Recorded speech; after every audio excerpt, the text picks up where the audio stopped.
Hello everyone, मैं हूं चंदा और चंदा की रसोई में आप सभी का बहुत बहुत स्वागत है। तो दोस्तों, पिज़्ज़ा खाना हर किसी को बेहद पसंद होता है, खासतौर बच्चों के लिए तो ये सबसे फेवरेट होती है। तो इसलिए हम आपके लिए लेकर आए हैं पिज़्ज़ा बनाने का बिल्कुल आसान और बिल्कुल नया तरीका। और ये घर के सामानों से इतना ज़्यादा यमी टेस्टी पिज़्ज़ा बनकर तैयार होगा कि एक बार इस तरीके से बनाकर खा लेंगे तो आप बाहर के पिज़्ज़ा मंगाना भूल जाएंगे।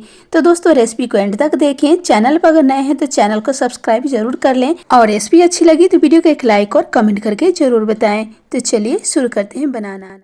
तो पिज़्ज़ा बनाने के लिए हमने यहाँ पे एक बर्तन ले लिया है और इसमें सबसे पहले हम यहाँ पे डाल रहे हैं 2 चम्मच दही और दही के साथ डालेंगे 1 चुटकी नमक और इसके बाद हम यहाँ पे 1/4 छोटा चम्मच डालेंगे बेकिंग सोडा, 1/4 छोटा चम्मच से थोड़ा सा ज़्यादा बेकिंग पाउडर डालेंगे और इसके बाद हम इसे इस तरीके से बिल्कुल अच्छे से फेंट लेंगे। तो दोस्तों, यहाँ पे दही आपको ज़्यादा खट्टी नहीं लेनी है, बिल्कुल फ्रेश दही का इस्तेमाल कीजिएगा। तो दही को हमें ज़्यादा देर नहीं फेंटना है, लगभग 20 से 30 सेकंड के लिए फेंटेंगे और देखिए इस तरीके से यह झाग जैसे हो जाएगा। तो इसके बाद हमें यहाँ पे मैदा डालना है। तो हमने यहाँ पे 1 कप चाय वाली कप से मैदा डाल दिया है।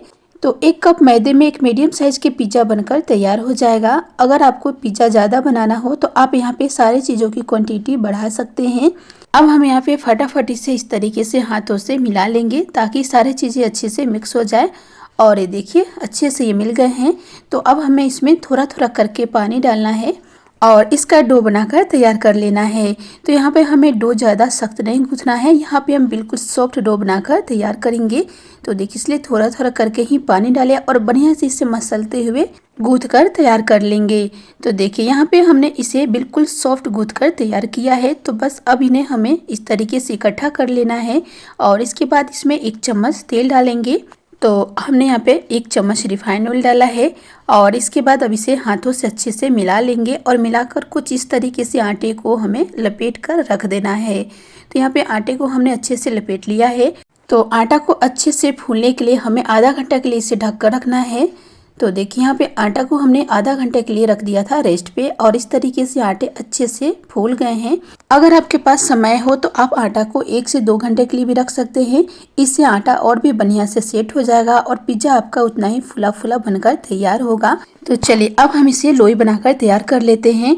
तो यहाँ पे पिज़्ज़ा के लिए लोई बन गया है, लेकिन अब हम यहाँ पे सबसे पहले क्या करेंगे ना, पिज़्ज़ा बनाने के लिए कढ़ाई को सेट कर लेंगे क्योंकि आज हम कढ़ाई में पिज़्ज़ा बना रहे हैं। तो अब हमें कढ़ाई में नमक डाल देना है। तो देखिए हमने 1 कप में थोड़ा सा कम यहाँ पे नमक लिया है। तो अब हमें नमक को इस तरीके से थोड़ा फैला लेना है और इसके बाद हम यहाँ पे एक स्टैंड लगा देंगे। तो इस तरीके का स्टैंड हर घर में लगभग मिल जाते हैं। फिर भी अगर आपके पास नहीं हो तो आप इसके जगह पे एक छोटा सा कटोरी भी बीच में लगा सकते हैं, उसका भी आपका स्टैंड बनकर तैयार हो जाएगा। तो अब हम यहाँ पे गैस को ऑन कर लेंगे और बिल्कुल मीडियम फ्लेम पे इसे 15 से 20 मिनट के लिए अच्छे से गर्म होने देंगे। तो ढक देते हैं और ढककर 15 से 20 मिनट इसे हीट होने देंगे। तब तक हम पिज़्ज़ा बनाकर तैयार कर लेंगे। तो देखिए लोई हमारा बनकर तैयार है। अब इनका हमें रोटी बेल लेना है। तो यहाँ पे थोड़ी सी सूखी मैदा लगाना है और इसके बाद इसका रोटी बनाकर तैयार करना है।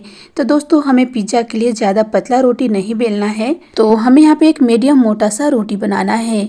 तो देखिए यहाँ पे हमने रोटी बना लिया है। तो अब हम क्या करेंगे ना, जिस भी प्लेट में हमें बनाना है पिज़्ज़ा, उस प्लेट में हम इसे पहले इस तरीके से रख कर माप लेंगे। तो देखिए बिल्कुल अच्छे से इसका शेप तैयार है। तो इसी तरह से आप जिस भी प्लेट में बनाए ना, उसी हिसाब से आप पिज़्ज़ा के लिए रोटी बनाकर तैयार करें। अब हम क्या करेंगे, सबसे पहले प्लेट में थोड़ा सा तेल डालेंगे और तेल को प्लेट में अच्छे से फैला लेंगे। इस तरीके से पिज़्ज़ा हमारे प्लेट में चिपकेंगे नहीं और बिल्कुल अच्छे से निकल जाएंगे। तो अब हमें रोटी को प्लेट में रख देना है और इसके बाद हम क्या करेंगे ना, उंगलियों से हल्का हल्का किनारों से इस तरीके से थोड़ा दबा देंगे। बिल्कुल पिज़्ज़ा वाली हमें इसे शेप देना है। तो इस तरीके के हमने हल्का हल्का इसे गड्ढा कर लिया है। तो ये रोटी को हमें फूलने नहीं देना है, इसलिए बीच में हमें इस तरह से छेद कर देना है। तो आप फॉग से इस तरह से छेद कर ले या आप माचिस की तिल्ली या चाकू से भी इसके बीच में इस तरह से छेद कर सकते हैं। तो सबसे पहले हम यहाँ पे रेड चिल्ली सॉस लगाकर तैयार करेंगे। तो दोस्तों, अगर आप चाहें तो यहाँ पे सिर्फ टमाटो केचप लगाकर भी इसे तैयार कर सकते हैं, लेकिन रेड चिल्ली सॉस से यह हमारा जो पिज़्ज़ा है ना, बहुत ही अच्छा सा स्पाइसी बनकर तैयार होगा। और इसके बाद हम यहाँ पे थोड़ा सा टमाटो केचप लगा देंगे। और रोटी पे अच्छे से इसे फैला लेंगे। तो आप यहाँ पे सॉस भी अपने मनपसंद से कम ज़्यादा लगा सकते हैं। तो हम यहाँ पे वेज पिज्ज़ा बना रहे हैं, इसलिए हमने यहाँ पे सब्जियों को बारीक पीसेस में काट कर तैयार कर लिया है। तो हमने टमाटर, गाजर और शिमला मिर्च और थोड़ी सी प्याज ले लिया है। तो अब हम यहाँ पे सब्जियों को सजा देंगे। तो दोस्तों, घर में अगर आप पिज्ज़ा बनाएंगे ना, तो इस तरह से आपके पिज्ज़ा बहुत ही ज़्यादा टेस्टी और हेल्दी भी बनकर तैयार होगा, क्योंकि यहाँ पे आप अपने मनपसंद से बहुत सारे सब्जियाँ इसमें डाल सकते हैं। दोस्तों, रेसिपी को अंत तक जरूर देखें। अगर चैनल पर नए हैं तो प्लीज़ चैनल को सब्सक्राइब जरूर कर लें। रेसिपी पसंद आए तो वीडियो को एक लाइक और कमेंट करके जरूर बताएं कि आपको ये रेसिपी कैसी लगी। तो देखिए, अब यहाँ पे सारे सब्जियों को सजा लिया है। अब इसके ऊपर हमें डाल देना है चीज़। तो हमने यहाँ पे एक चीज़ स्लाइस लिया है और इस तरह से अब इसे ग्रेट करके चारों तरफ डाल देंगे। तो दोस्तों, यहाँ पे हमने प्रोसेस चीज़ लिया है। आप चाहें तो मोज़रेला चीज़ भी डाल सकते हैं। तो थोड़ा सा चीज़ अभी हमने बचा कर रखा है, क्योंकि हम यहाँ पे फिर से थोड़ी सी सब्जियों से इसे सजाएंगे, क्योंकि जब घर पे पिज्ज़ा बना रहे हैं तो बच्चों को इस तरह से सब्जियाँ आसानी से भी खिला सकते हैं। तो देखिए, हमने यहाँ पे थोड़ा छोटे छोटे पीसेस में टमाटर को काट कर ले लिया है और शिमला मिर्च को इस तरह से लंबाई में काटा है। तो आप अपने मनपसंद से इसे शेप में सजा सकते हैं। और देखिए, इसी तरह से गाजर भी लंबाई में काट लिया है और थोड़ी सी हमने यहाँ पे जो लाल हो जाती है हरी मिर्च ना, उसे ले लिया है। तो देखिए, इस तरह से हमने सब्जियों से भरपूर पिज्ज़ा बनाकर तैयार कर लिया है।